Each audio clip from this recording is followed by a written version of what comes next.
कुछ रिश्ते हैं ना जो अकेलेपन से नहीं बनते, वो बनते हैं अकेलेपन के लंबे सफर में किसी मोड़ पर, बिल्कुल वैसे जैसे बरसों की प्यास के बाद अचानक कोई अपना मिल जाए। उसका नाम अदिति है। नाम जितना सीधा उतनी ही उलझी हुई थी वो पहली बार जब बस स्टॉप पर मिली थी, जहां मैं हर शाम बसों की भीड़ से ज्यादा उसके इंतजार में खड़ा होता था। वो देर से आती थी, लेकिन हर बार जब आती तो लगता जैसे सारा शहर थम गया हो। एक दिन अचानक बारिश आई और वो बिना छाता भीगती हुई भाग रही थी। मैंने अपना छाता उसकी ओर बढ़ा दिया। उसने पहले मना किया, फिर थोड़ी झिझक के साथ मुस्कुरा कर कहा, थैंक्स, अकेले भीगना अब अच्छा नहीं लगता। बस वहीं से सब कुछ बदल गया। अब वो हर शाम उसी बस का इंतजार करती थी जिसमें मैं होता था।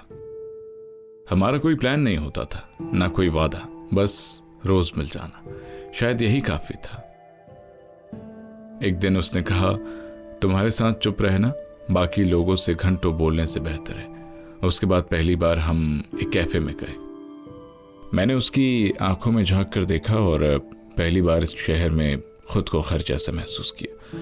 उसने अपने बारे में कम बताया, पर मेरे बारे में सब जानती थी। उसने कहा, तुम्हारे चेहरे से देखकर लगता है कि तुम बहुत कुछ सोचते हो। मैंने कहा, तुम्हारे आने के बाद सोचना थोड़ा कम हो गया, लेकिन वैसे मैं बहुत सोचता हूं। अब वो मेरे किराए के कमरे तक आ चुकी थी। नहीं, फिजिकल नहीं, उसके एहसास। वो कहती थी, तुम्हारी लाइफ बहुत बोरिंग है, पर तुम्हारे साथ कभी बोर नहीं होती। कभी कभी मैं देर तक उसके बारे में सोचता रहता, फिर फोन करता और कहता, तेरी हंसी आज भी कानों में गूंज रही है।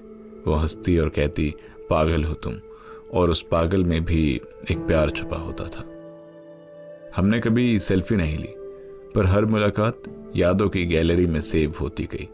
कभी वो लाइब्रेरी में मिली, कभी मेट्रो में, कभी बेमकसद चलते हुए सीपी के फुटपाथ पर। एक बार तो हम इंडिया गेट पर बैठे और रात भर चुपचाप आसमान देखते रहे। वो बोली, पता है, ये तारे भी शायद हमारी बातें सुनते हैं।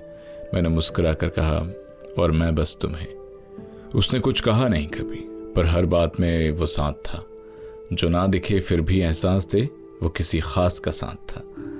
अब इस शहर की गलियों से डर नहीं लगता, अब अकेलापन भारी नहीं लगता, अब संडे का दिन बोर नहीं करता, क्योंकि अब किसी की आवाज कानों में गूंजती रहती है। अब बुखार में दवा लेने खुद नहीं जाना पड़ता।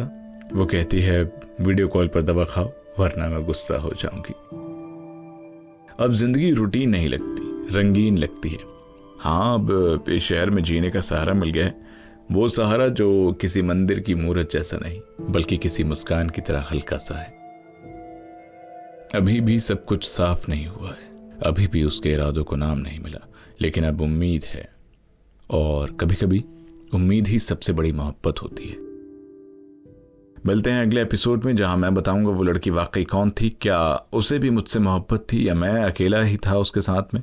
तब तक तेरा ये शहर, तेरा ये इंतजार और मेरी कहानी सुनो जिंदगी में सुनते रहिए।